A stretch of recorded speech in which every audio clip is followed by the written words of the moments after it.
Welcome to Traveling Kangaroo. Today we're looking behind the headlines at 10 countries quietly falling apart. This isn't sensationalism. These are real people, real breakdowns, and real warning signs every nation should watch. Stay with me. The story is urgent, and understanding it could help prevent the next collapse. Sri Lanka's crisis crept up and then exploded in 2022. Years of heavy borrowing and a tourism collapse after the pandemic left the island vulnerable. A sudden ban on chemical fertilizers devastated harvests.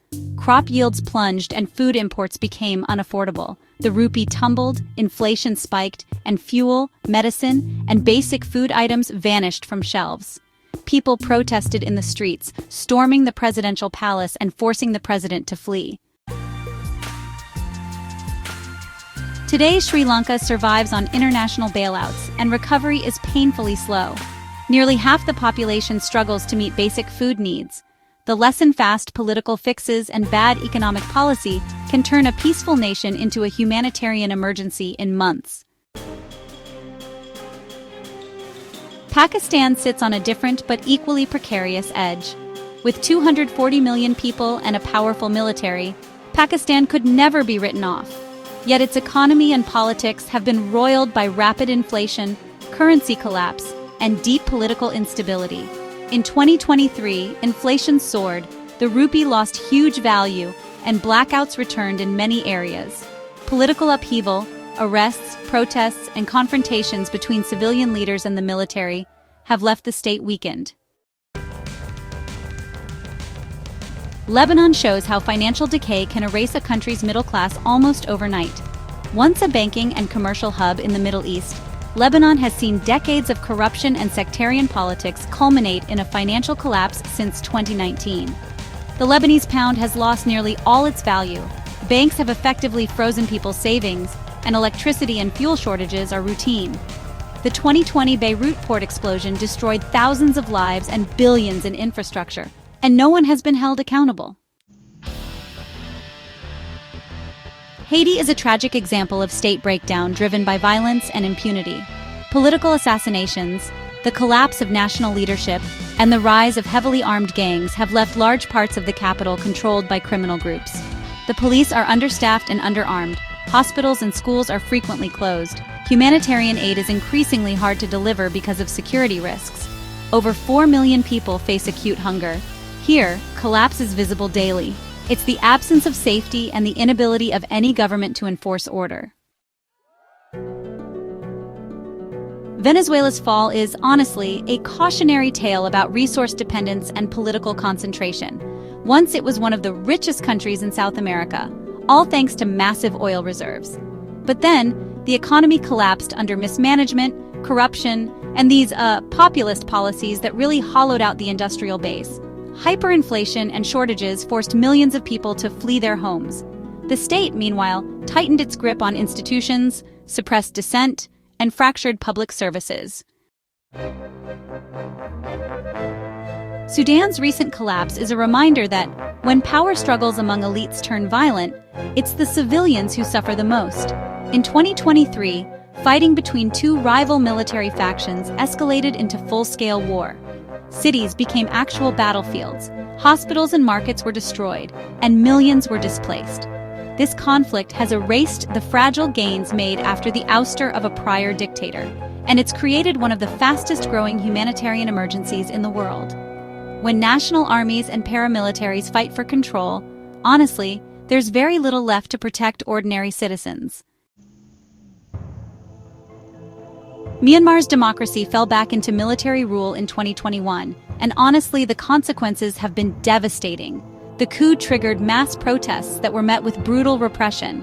Over time, resistance turned into armed insurgency in many regions. The economy contracted, foreign companies withdrew, and poverty and food insecurity just kept rising. The military has used airstrikes and harsh tactics against ethnic communities and civilian areas. For many in Myanmar, daily life became defined by fear, scarcity, and exile. Zimbabwe offers, a historical perspective on economic collapse and its long tail. In the late 2000s, hyperinflation destroyed savings and disrupted agricultural productivity after controversial land policies and economic mismanagement.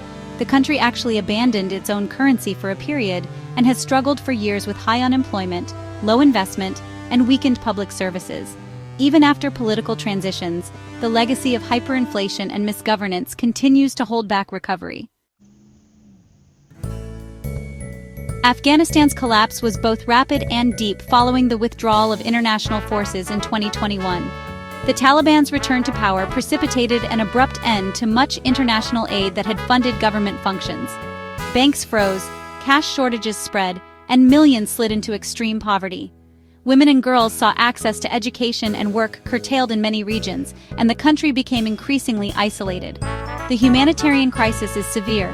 The state apparatus that had been rebuilt over 2 decades was largely dismantled, and basic services collapsed almost overnight. Finally, Ukraine, a nation under attack. Before 2022, Ukraine struggled with corruption and economic challenges, but Russia's full-scale invasion pushed the country into open war. Cities have been destroyed, millions displaced, and the economy contracted dramatically. International aid and military support have been decisive in ensuring Ukraine's resistance, but the human and material cost is staggering. Ukraine's crisis is not only a national collapse of stability in some regions, it's a geopolitical shock with consequences felt across Europe and the world. These 10 stories teach us common lessons. Collapse is rarely caused by one single factor. It usually arises where governance is weak, institutions are corrupted or captured, and shocks, whether economic, political, or military, overwhelm coping mechanisms. Currency crashes, skyrocketing inflation, shortages of food and medicine, mass displacement, and the breakdown of public order are recurring patterns. If you watch closely, warning signs are visible long before the moment of collapse. Growing state debt without transparency, concentrated patronage systems, media suppression, political paralysis, sudden unilateral economic decisions, and erosion of law enforcement capacity. A crisis that begins in the economy can quickly become a social and then a political one. Similarly, a political coup or war can destroy decades of development in months. What can be done? There are no easy answers, but prevention relies on resilient institutions, independent judiciaries, accountable public finances, transparent central banks, diversified economies, and strong civil society. International aid helps, but it can't substitute for internal reforms and local legitimacy.